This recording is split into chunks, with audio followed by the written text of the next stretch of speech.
मित्रों, all India legal awareness and assistance bureau के इस लीगल अवेयरनेस प्रोग्राम में आप सबका स्वागत है। मेरा नाम है अशोक झा और मैं हमेशा की भांति एक कानून के साथ आपके सामने उपस्थित हूं।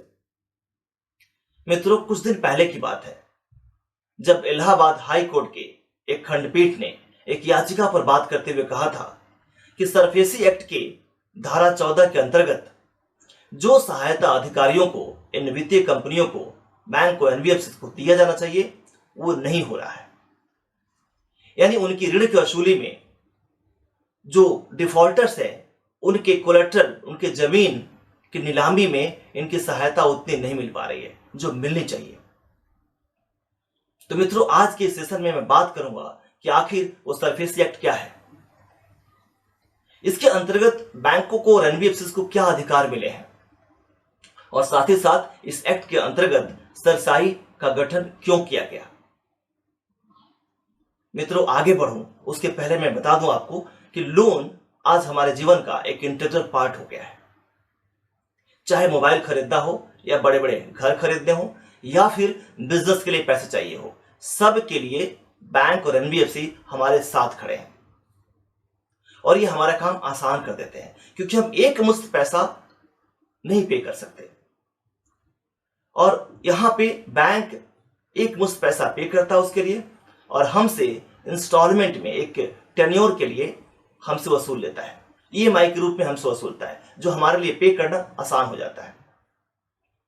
दोस्तों, जब छोटा लोन होता है, छोटे टेन्योर का होता है, जैसे मोबाइल का लोन हुआ 6 महीने के लिए हुआ या कंज्यूमर ड्यूरेबल या पर्सनल लोन हुआ शॉर्ट पीरियड के लिए हुआ, तो वहां पर रिस्क थोड़ा कम होता है बैंकों का।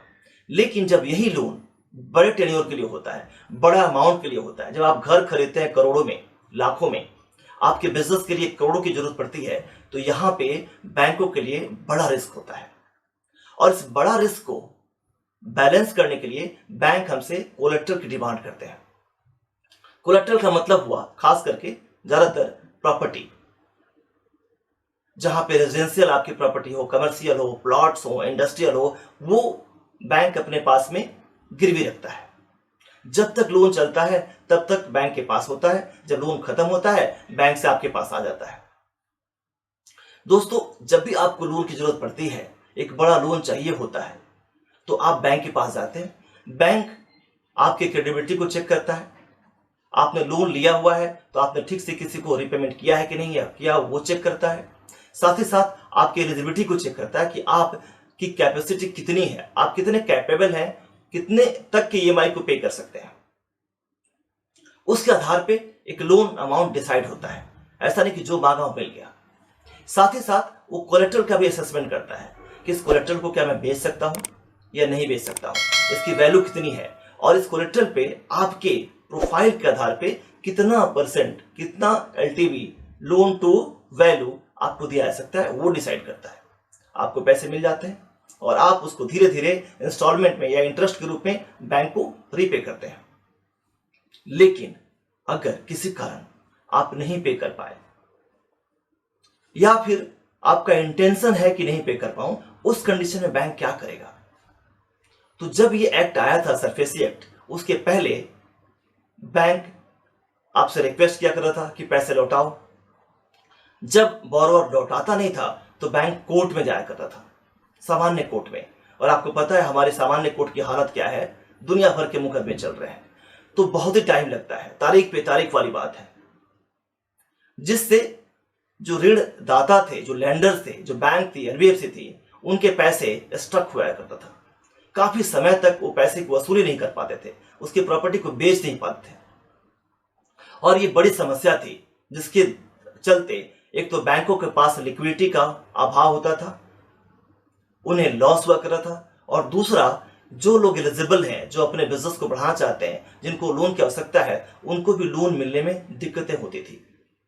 और यही समस्या था जिसके समाधान के रूप में सरफेसी एक्ट लाया गया। सरफेसी का मतलब है SARFAESI, अगर फुल फॉर्म करूं बड़ा है, securitisation and reconstruction of financial assets and enforcement of security interest act. इसके तहत सरकार ने जो एक्ट लाया 2002 में, तो बैंकों और एनबीएफसी को यह अधिकार मिल गया कि जब उन्हें डिफॉल्टरों के कोलेट्रल को बेचना हो, नीलाम करना हो, तो उसके लिए उन्हें किसी कोर्ट की, किसी अदालत की अनुमति की जरूरत नहीं है। वो उसे कर सकते हैं बिना उसकी अनुमति के, बिना उस कोर्ट में गए हुए।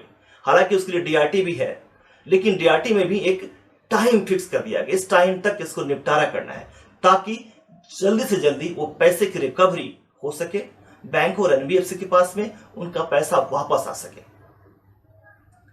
दोस्तों, इसी के तहत एक और भी प्लेटफॉर्म का गठन किया गया जिसका नाम था सरसाई। सरसाई का मतलब हुआ CERSAI, मतलब central registry of securitisation, assets, reconstruction and security interest of India. ये एक प्लेटफॉर्म बनाया गया क्योंकि इसके पहले जब लैंडर बोरोवर को लोन देता था तो कोलेक्टर क्या दिया गया है उसकी जानकारी सिर्फ लैंडर को होती थी, उस पर्टिकुलर लैंडर को, और बोरोवर तो खैर दिया ही हुआ था, जिसके कारण इसका बुरा परिणाम सामने आने लगा। जो चालाक लोग थे, जो डिफॉल्टर टाइप के लोग थे, जो जिनका इंटेंशन डिफॉल्ट करना था, एक ही प्रॉपर्टी पे उसके फर्जी कागजात बना करके अलग अलग बैंकों से, अलग अलग एनबीएफसी से पैसा ले लिया करते थे। जब वो डिफॉल्ट करते थे, वो सारे के सारे बैंक और एनबीएफसी उनके पास चाहते थे पैसे के लिए, लेकिन पता होता था कि ओरिजिनल पेपर तो सिर्फ एक बंदे के पास है, एक कंपनी के पास है, तो बाकी लोगों को लॉस हुआ करता था। इस समस्या को दूर करने के लिए इस प्लेटफॉर्म को बनाया गया। जैसे आप सिविल की बात जानते हैं ना, कि जब भी आप कोई लोन लेंगे तो उसका पूरा डिटेल्स वो बैंक और एनबीएफसी सिविल में अपडेट करता है। आपका लोन कैसा चल रहा था वो भी अपडेट करता है, ताकि कोई दूसरा लेंडर आता है उसको आसान रहता है कि आपको पैसा दे या ना दे। ठीक वैसे ही इस प्लेटफॉर्म पे जब भी कोई लेंडर कोई लोन देता है तो उस कोलेट्रल का पूरा विवरण इसके डेटाबेस में डालता है कि इस कोलेट्रल को उसने मॉर्गेज किया हुआ है।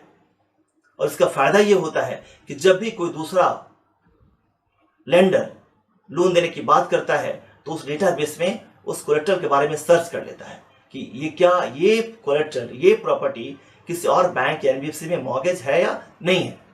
अगर नहीं है तो उस पर लोन देना उसके लिए आसान है, अगर है तो अपने पैसे को डूबने से बचा लेता है, उसको लोन नहीं देता है।